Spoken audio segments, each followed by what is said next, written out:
Hello, everyone. I am so glad that you are interested in learning how to design a beautiful book, both inside and out.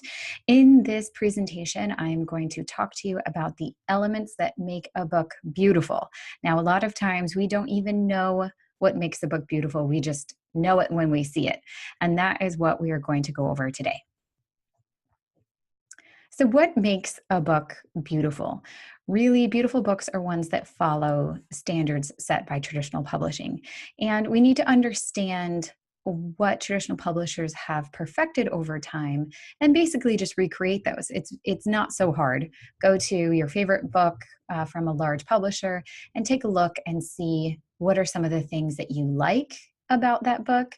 Is it the font that they chose? Is it the cover design? What is it that you like about that book? And I promise you, that is what other readers are going to be thinking about your book.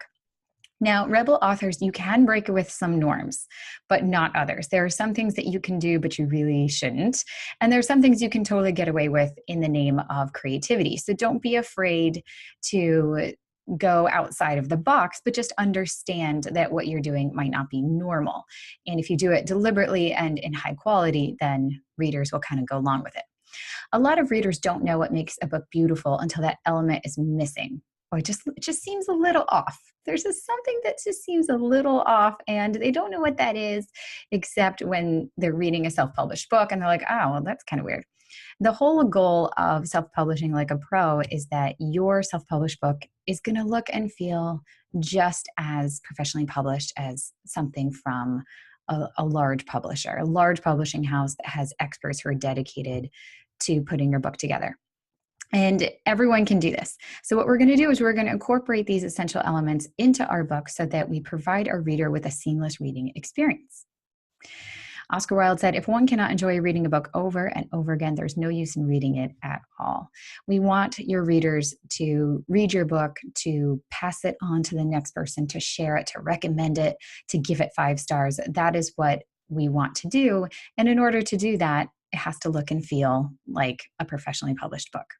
So what are some essential elements here? We're going to talk about perfect grammar. I'm talking perfect. I'm not saying there, is an error here or there. I'm talking about perfect grammar. Graphic design that attracts readers. We're going to talk about healthy gutter and margins. Lisa, what are you talking about? Just bear with me. Headers that help the reader, typesetting that is easy on the eyes, and cover blurbs and interior page testimonials. All right, let's get into it. So grammatical errors are the number one ding to your brand, credibility, and professionalism. As a writer, if you have grammatical errors in your book, it's going to turn readers off. Now, we're all human, and if anyone is writing more than 30 words, I guarantee you there's probably going to be a mistake. And mistakes are part of the writing process.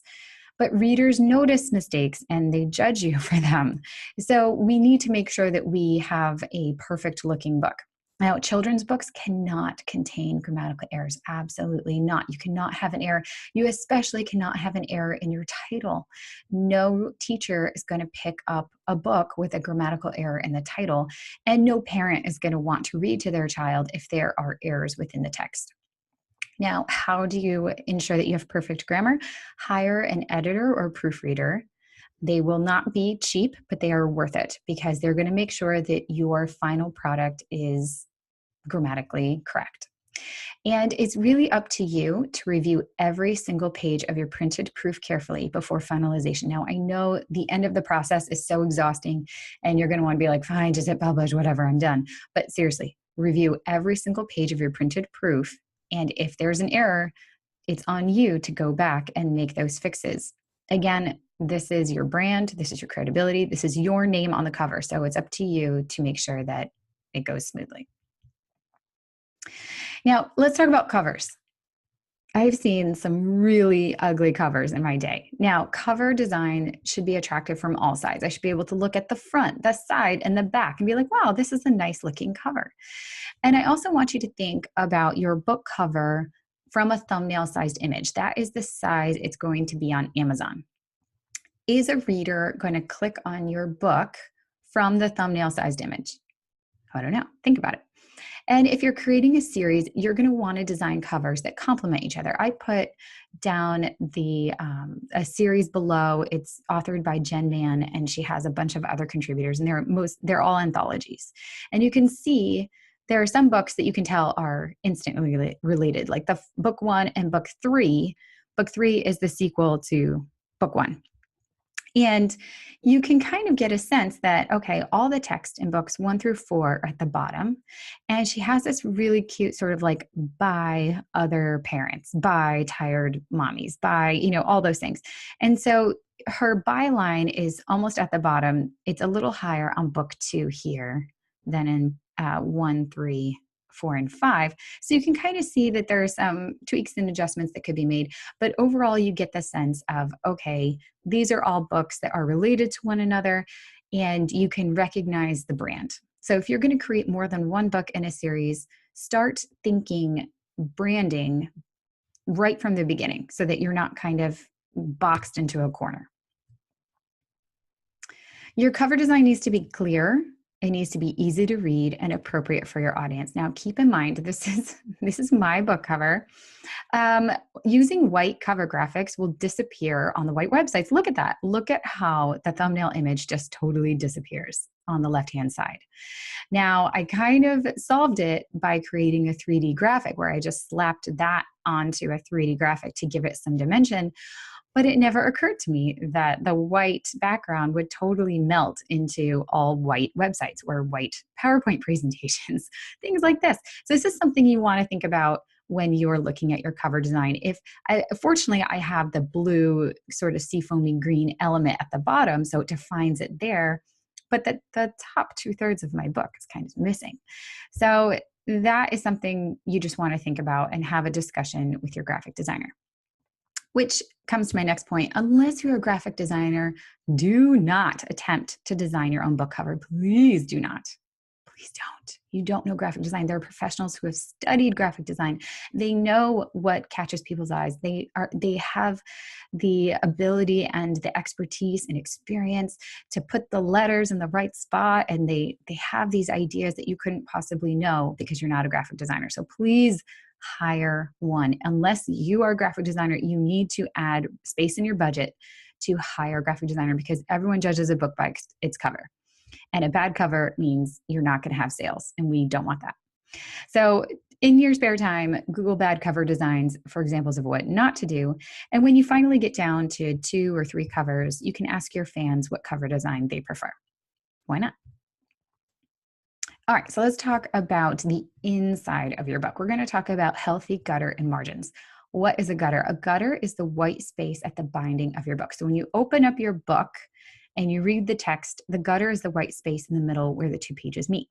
Now, margins are on the outside, and that's the white space where your thumbs go when you hold the book open. So it's really hard to know how big or how small your gutter or margins should be.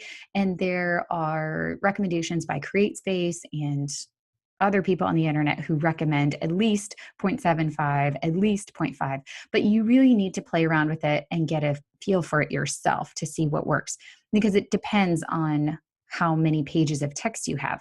More text you have, the wider your gutter needs to be to accommodate the larger number of pages. Now, of course, the wider the gutter, the more pages you're going to have. So you kind of get into this chasing down the train thing. But basically, if your gutter is too big, your text appears all clownish and weird because you have this huge white space in the middle of your book. If your gutter is too small, your text disappears into the gutter, and then the readers can't easily read your book. Now, that happened to me, and I'm going to show you in a second. When the margins are too big, remember this is the white space where your thumbs go, the text appears really squished towards the middle. And if the margins are too small, meaning your text runs right to the edge of the page, there's a chance that the reader's thumbs are going to cover the text. Hold any book and see where your thumbs go. Can you read the book? Can you hold the book open to read it without constantly moving your hands around? Think about it. All right, so here's an example. This was my first book, Knocked Up Abroad, and I did not have an adequate gutter. You can see just when holding the book open, I mean, the margins are fine. The margins are fine. That's where you hold your thumbs. The text is justified. It's looking okay. But that gutter, check it out. The text is going into the gutter and it's making it harder for the reader to read. The reader's going to have to kind of move the book around manually as they read it.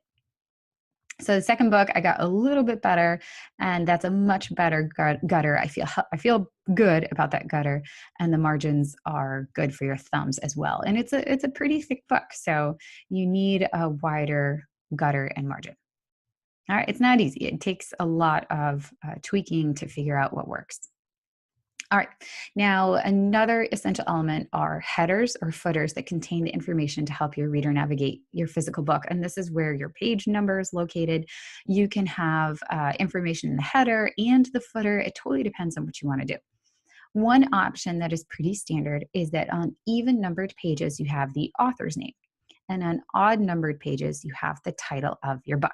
That's pretty cool, right? You have your name and the title of the book, and it alternates.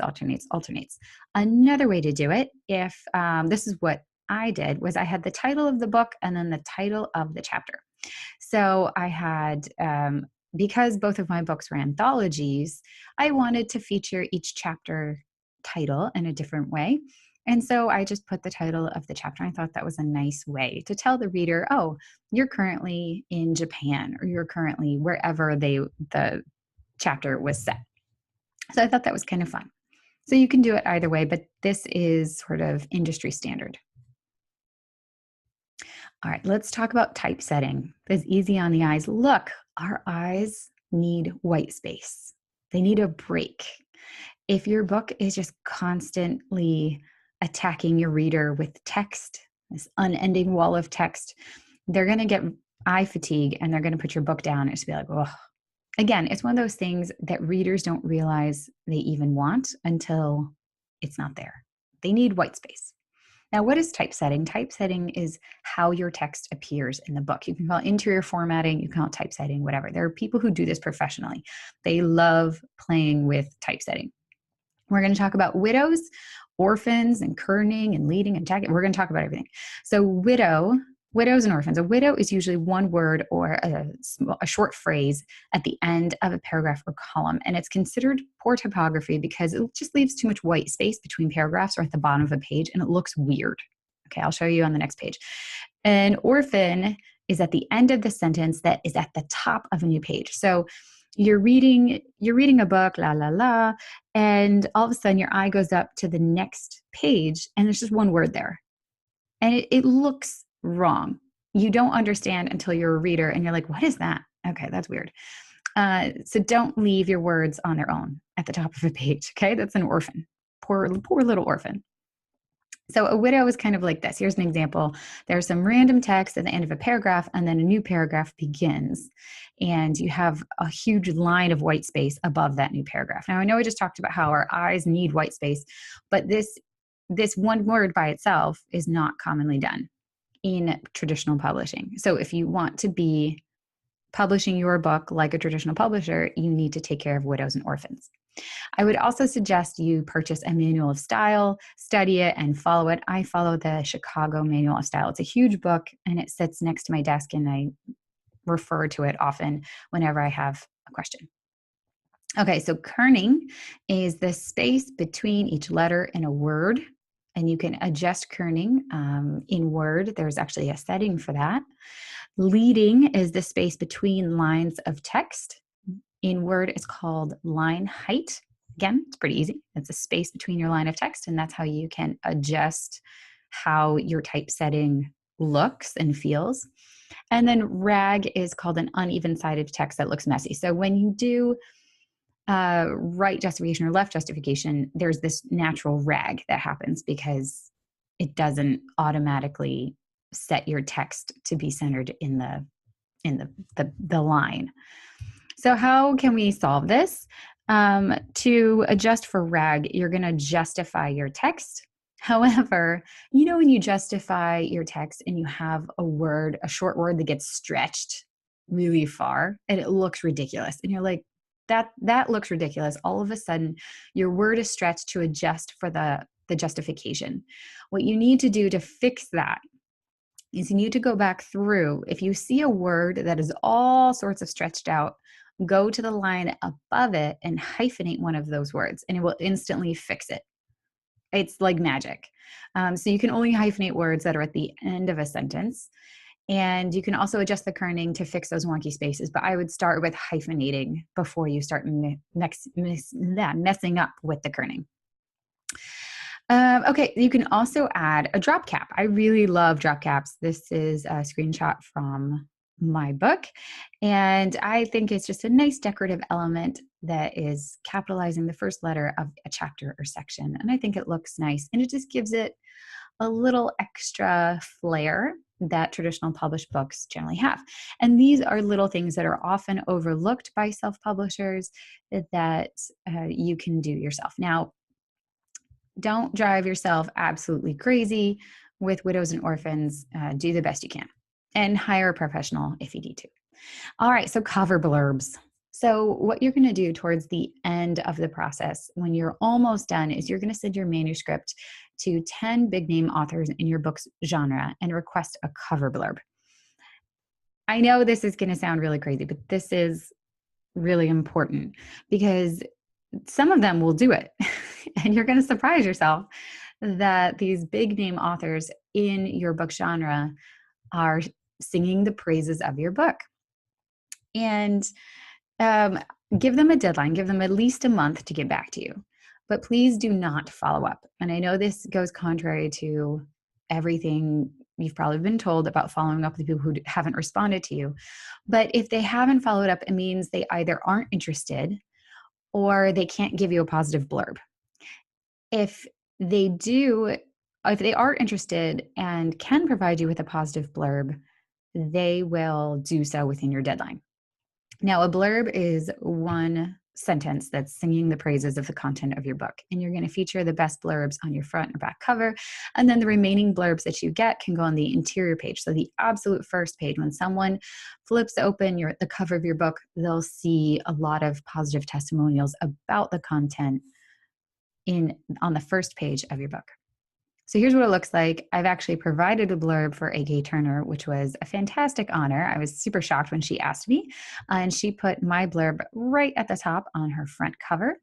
And I featured 3 blurbs on the back of my cover. And again, this is a way to give the reader an idea about what's inside your book. And it's a great way to have positive testimonials in the inside of your book as well. So having a New York Times bestselling author provide a blurb for your book is something that you can do. You just have to ask them. They were all beginning authors at one point in their lives, and treating blurbs is something that authors do to help each other out. So they're used to being asked. It's up to you to ask them. All right, so by incorporating these essential elements, you're going to create a beautiful book and you will truly stand out from the pack. All of these require patience and attention to detail. Those things matter.